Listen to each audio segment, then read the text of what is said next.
Hello and welcome to another tips and tricks tutorial video on how to possibly improve your World of WarCraft game performance, or maybe just get it to run at all for you if you are having difficulties since the Battle for Azeroth pre-patch and launch, potentially with your game not even running at all here. Since the pre-patch and launch, a lot of people with systems anywhere from low-end to even high-end are having some severe problems with the game's performance in ways of frames per second or just not loading at all, etc.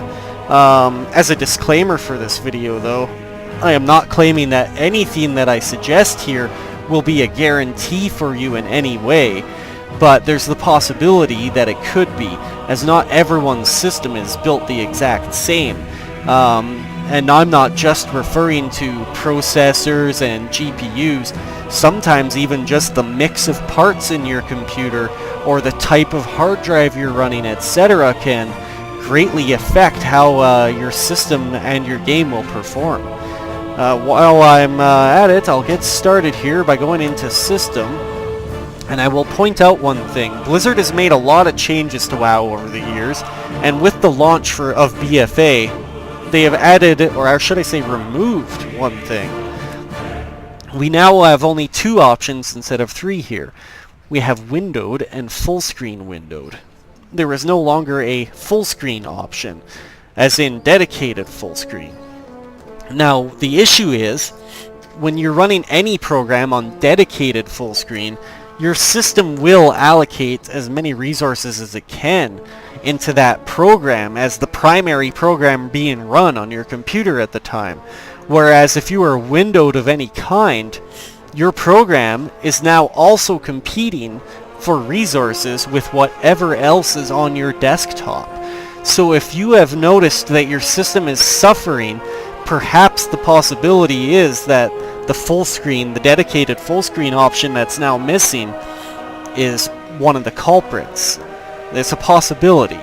Another thing is, you can no longer select the exact resolution you want to run at. You have a resolution scale slider instead. And this could greatly affect your performance as well. If you watch these parapets up here at Stormwind Castle, you'll notice as I move the slider, there's less and less pixels and it looks like garbage, but it's a possibility you might need to consider moving that back if your system is a little on the older side. Another thing to consider here is vertical sync.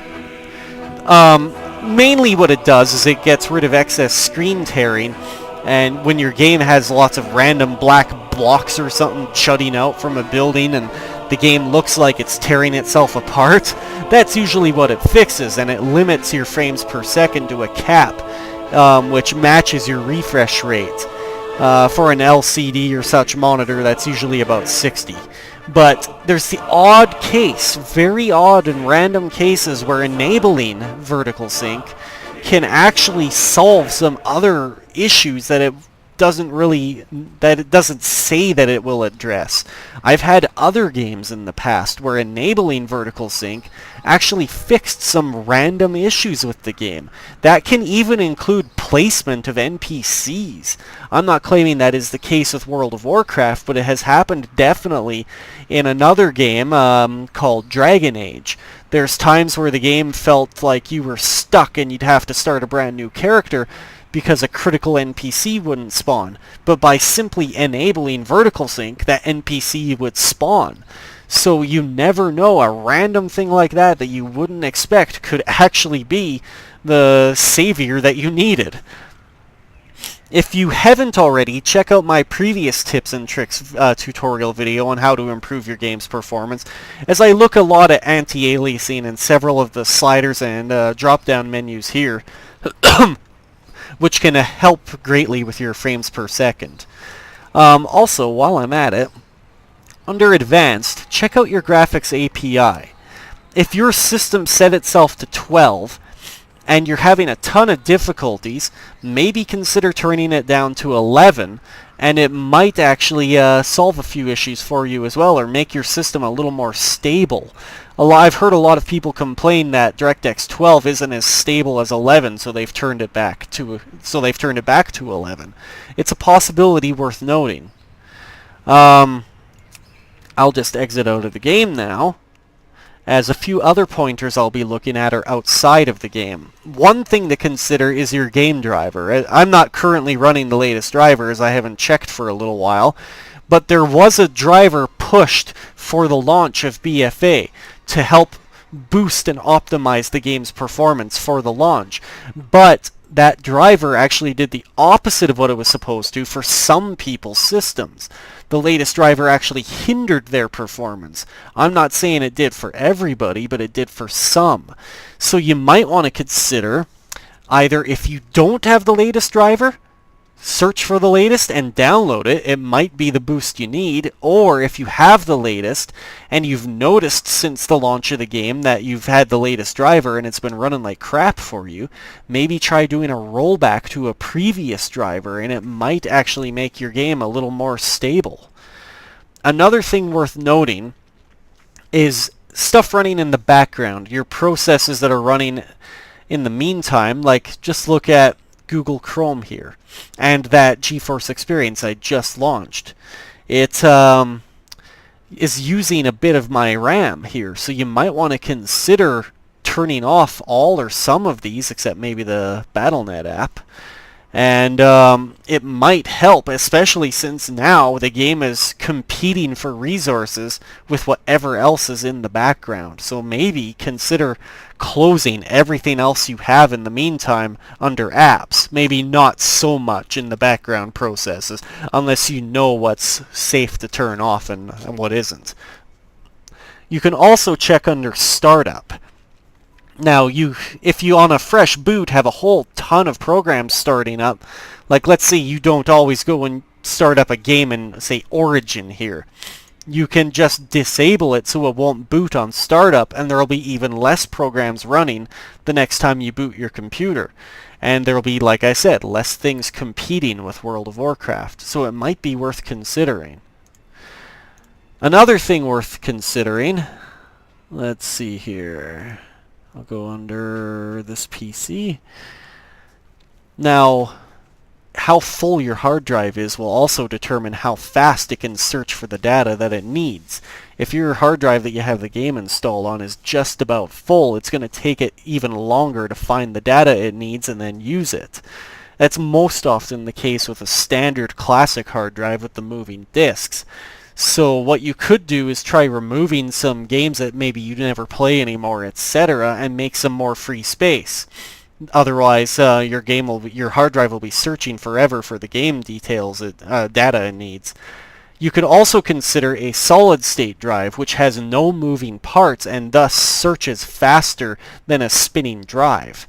They are a little on the pricier side compared to a standard hard drive, but you could consider installing World of Warcraft on an SSD drive, and it will improve its performance usually, at least when it comes to loading data that it needs.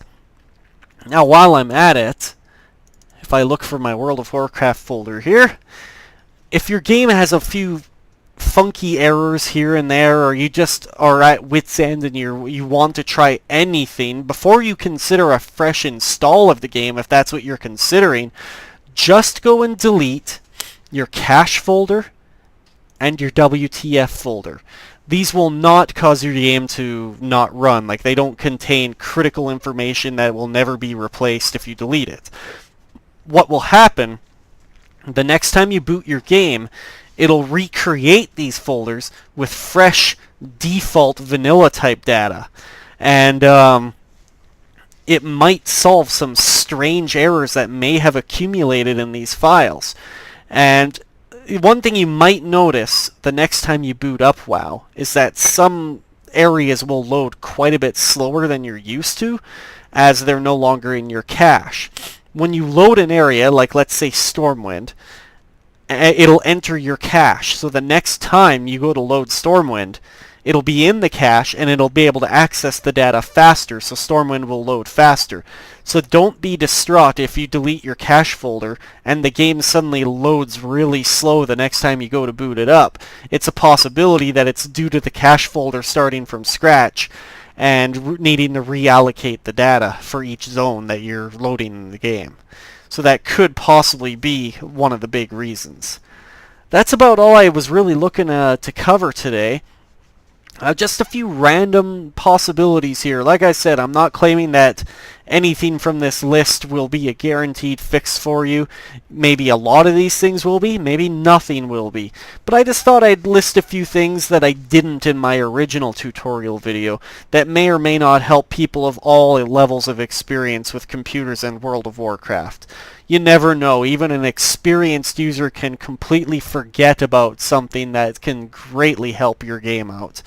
And I just figured I'd try to help people out a bit. I have a lot of people asking me for tips and tricks on what else they can do to get their game to run. You might be at your wit's end, or you might just be looking to squeeze a little bit more performance out of it. I really hope this has been helpful to you guys, and if it has been, please drop a like and subscribe. I do my best to try and help you guys out, and it would really help me out quite a bit. It would really help get my channel rolling. Alright, well, enjoy your experiences in Battle for Azeroth, everyone. Take care. Until next time.